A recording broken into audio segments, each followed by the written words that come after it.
So to start out, you're going to want to pick the direction of your dog's head. Is he going to go toward the left or is he going to go toward the right?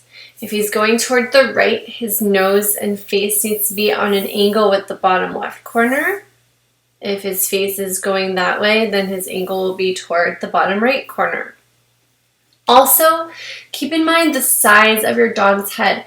You could even draw a little light outline on your paper to start with so that you don't end up drawing it too big, because you want to make sure you have room for the ear to come up and then the splatters to go around it.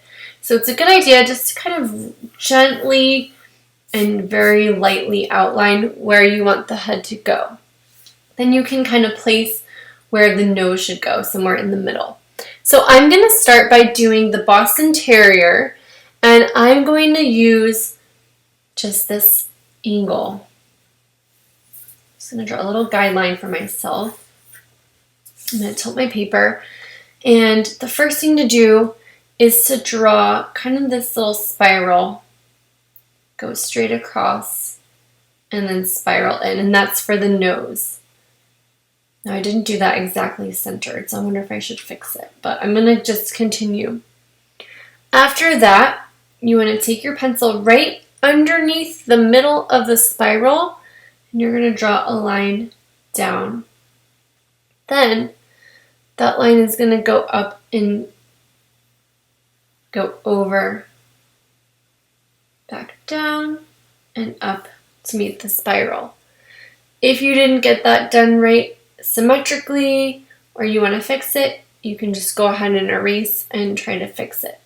Some things you could do to help you is to just draw this line at the top first, and then kind of connect this around to that, and do the same on that side. So you can just do little bits at a time to help you. After that, you're going to want to connect this side to this side with a curved line. Okay?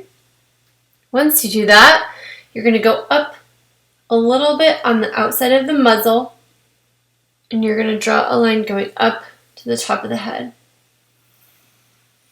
I can use this guide for myself. I'm going to do it from this side as well. So then you're going to start at the top and kind of divide the line down to the nose and do it on both sides. It could be a squiggly line.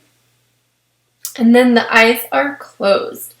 So curved line, curved line. Oh, it looks like such a happy puppy. Once that's finished, we're going to add the ears. So go a little bit down, about right in line with the eye. Our curved line up. Could be a little wiggly to a point, and come down and connect it in. Oh, mine has a little bit too big of an ear. But you know what? I'm going to leave it. Some dogs have different size ears, so I'm going to leave it. Then I'm going to go right above his eye, wiggle out so it doesn't cover up his eye. And I'm going to try to copy the shape.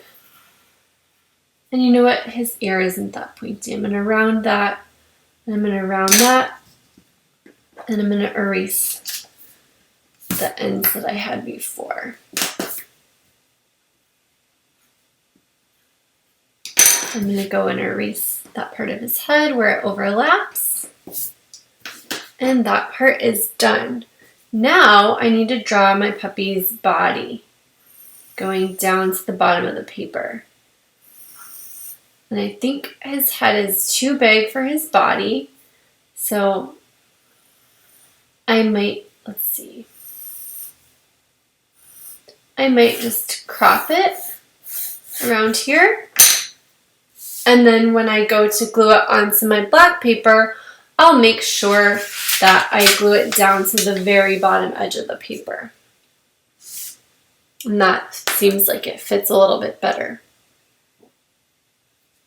So then when I go and draw my guidelines for this puppy, since it's leaning toward the right, I'm going to start here. I'm going to draw a line going out like this, out like this, out like this, around, And another one going out and over, out and over, out and over, like that.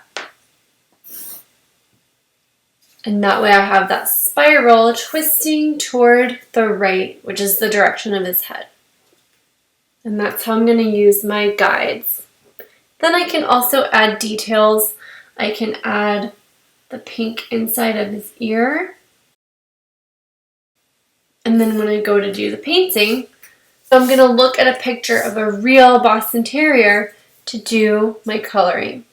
And also want to remember that if this is black, I'm going to have some highlights. I'm going to actually make it a little bit gray by blending in my paints. So here I'm just erasing some straight pencil marks, adding some white in before I add the black. That way I can blend the white and the black together to get those little gray areas, and it's adding nice little amounts of texture.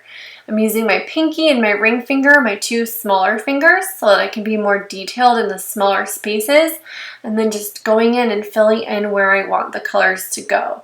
In the ears, I added white first, and then just a dot of red to create that pink, and then I wiped out around the edges to make it nice and clean looking. So I just cut out the outside edge of the dog, I traced it on the black paper, and used that to start using my spiral guides, to draw those guides that are going to show the movements before I start adding my paint. So now that I have that on there, I'm turning my brush in the direction of each of those lines. I'm following the line with my brush as I do the splatter painting. And to do the splatters, you're just going to hold your brush in your left hand and take your right hand and pull up on the bristles. Don't let your brush touch your paper.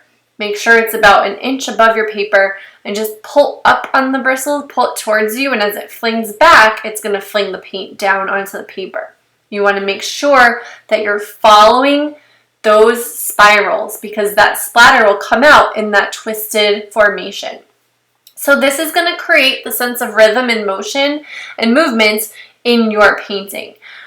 The parts that I'm doing now, the little dotted lines for the water, that is very important, and that's a big part of this as well. That's going to create that repetition and the rhythm of that movement, which is going to give you that implied sense of motion. It's not really moving, but your eye and your brain want to imagine it moving. Once that's finished, you're going to then cut out your dry puppy. You're going to glue it down in the place where you outlined it, making sure that the bottom edge of your dog is at the very bottom edge of your paper. If your dog's floating in the paper, it's not going to look realistic or believable. So you want to make sure that the bottom edge of your dog is lined up on the bottom edge of your paper when you glue it down.